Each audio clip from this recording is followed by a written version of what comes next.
Chicago's Lakefront is often referred to as one of the city's crown jewels. And as with many valuable things, it's been the subject of frequent high-profile political and legal fights.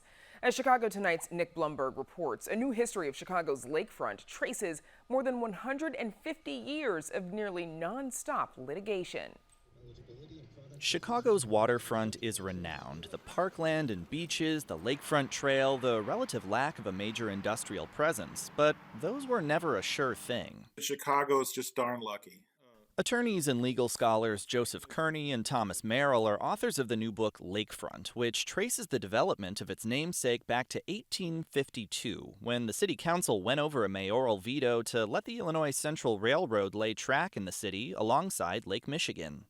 What we now know as Grant Park was being washed away by the current of the lake. So from the very beginning, the railroad played a key role in the very preservation and development of the lakefront. But the railroad also sparked immediate controversy among wealthy property owners on Tony Prairie and Michigan Avenues. In the 1890s, a legal battle over the railroad's push to build an outer harbor gave us what's known as the public trust doctrine. It's a commonly known, if not altogether understood, doctrine.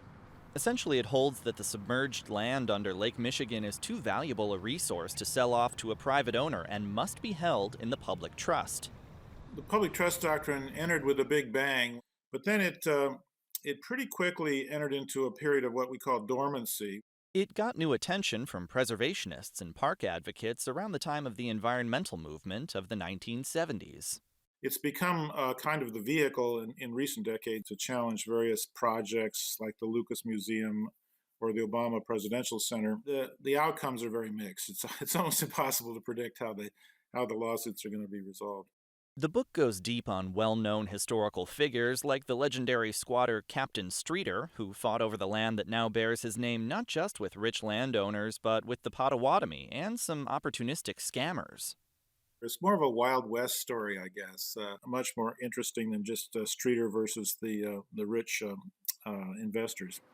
But the wealthy and powerful were the ones who could file lawsuits and lobby lawmakers. The causes they took up determined much of the lakefront's destiny, in cases both large and small, like the fight over a makeshift lakefront ballpark once home to the Chicago White Stockings, a forerunner to the Cubs. The property owners didn't like the baseball being played in front of their property, and so they got the local U.S. attorney to shut down the baseball club.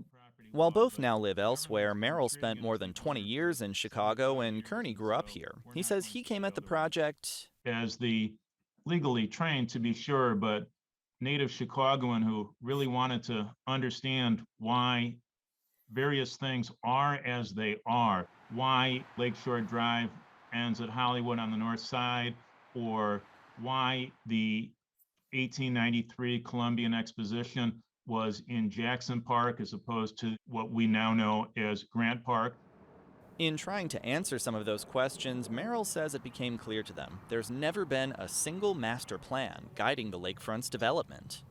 It was a series of events that could have gone one way or gone the other way, but in Chicago it sort of ended up with a very, very splendid and happy outcome. And a resource, the authors say, that demands continued vigilance, so it might be preserved for future generations. For Chicago Tonight, I'm Nick Blumberg.